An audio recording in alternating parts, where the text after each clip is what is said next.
Hey everyone, I'm working to hit 1,000 subscribers and I need your help to get there. If you enjoy this content, please hit that subscribe button right now.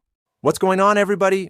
Welcome back to the channel. Look, I'm not going to waste your time here because what I'm about to tell you is genuinely shocking when you actually piece it all together. The Toronto Blue Jays and Kyle Tucker situation just got a whole lot more interesting. And I'm talking within the last 24 hours. We've gotten some massive updates from Mark Feinsand, Ben Nicholson-Smith, and Keegan Matheson that are painting a very clear picture of where this thing is headed. And honestly, when you connect all the dots, the timeline we're looking at here is way shorter than most people realize. So Mark Feinsand just dropped a report, and here's the key line that everyone needs to understand. He's saying flat out that Toronto remains the favorite to land Kyle Tucker. Not a contender, not in the mix, the favorite. Now pair that with what Jeff Passan said recently about expecting the Blue Jays to land one of the big three, Tucker, Bregman, or Correa, and you start to see the momentum building here. But here's where it gets really interesting. Feinsand also mentions the Mets can't be counted out given their willingness to spend. But then he goes on to basically rule out the Yankees by saying if they spend big, it'll be on Cody Bellinger instead. So let's think about this logically. If Tucker was seriously considering other teams at competitive offers, we'd be hearing about it. We'd have reporters throwing out mystery teams. We'd have the usual suspects like the Dodgers or Giants making serious noise. But we're not getting that.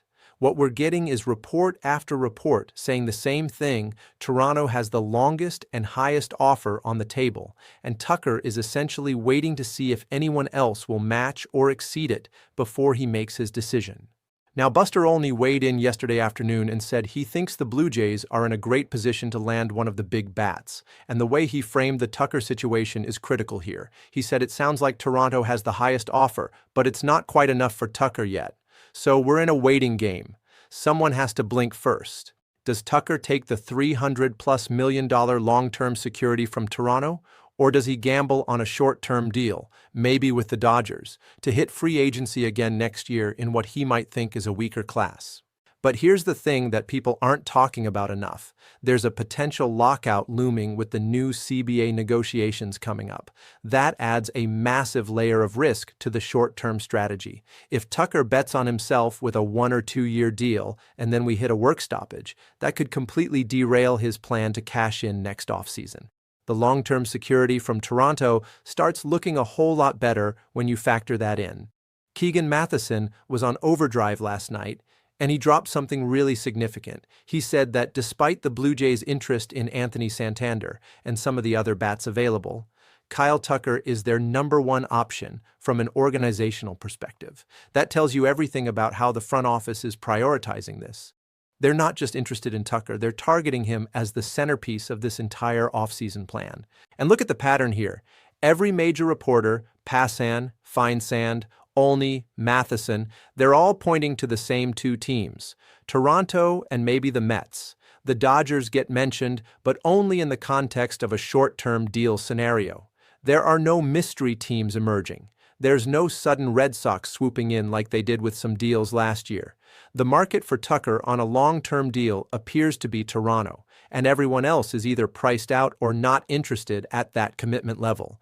Ben Nicholson-Smith put out a tweet yesterday that got people absolutely spiraling on social media. He mentioned that there's no lock the Jays land a big bat, and Blue Jays fans understandably went into panic mode. But he had to clarify pretty quickly that just because nothing is guaranteed doesn't mean Toronto isn't still in a great position to land 1 or even 2 impact bats. He confirmed the Jays are in contact with reps for multiple players and that things are still very much alive. Here's what I think is actually happening behind the scenes. Tucker and his camp are trying to leverage Toronto's offer to see if they can squeeze out either more money or create a bidding war. But the problem is, there isn't another team willing to go to that level on a long-term deal right now.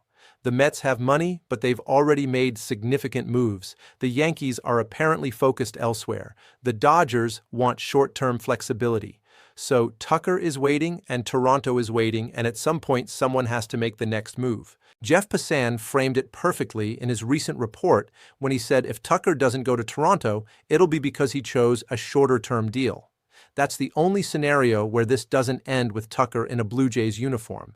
And even then, if Tucker suddenly shifts and says he wants short-term, Toronto could easily pivot and offer that too. They have the financial flexibility, they have the need, and they've already shown they're willing to be aggressive. Now let's talk about the other elephant in the room, the timing. We're in early January now, and historically, this is when things start to accelerate. The rumor mill is heating up that Alex Bregman might pick a team by mid-January. If that happens, it creates a domino effect. Santander likely makes his decision around the same time frame, and Tucker, who's arguably the best player available, probably isn't going to let this drag into February.